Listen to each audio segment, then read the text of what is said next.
Alam mo ba na may setting sa ating cellphone na madalas nating nakalimutan? Pero yun pala ay importante dahil pinabayaan natin ito. Ito ang resulta. Sobrang bagal ang performance ng ating phone. Kaya kung gusto mong malaman, ay huwag kang mag-skip na panoorin ang video na ito.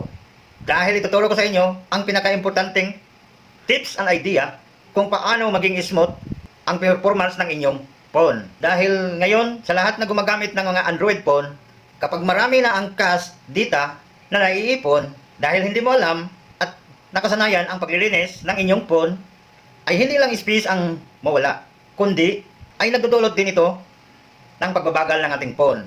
At ang resulta nito ay hindi kaagad makapag-process si system dahil sa overhead. Ano natin gawin? Itap natin ang settings. Itap natin ang storage. Itap natin ang clean up. Hindi natin ang clean again. Save na yun ng 80 MB sa ating junk clean. Natin again ang back. Then tap back again. Itap natin ang app management. Itap natin ang app list.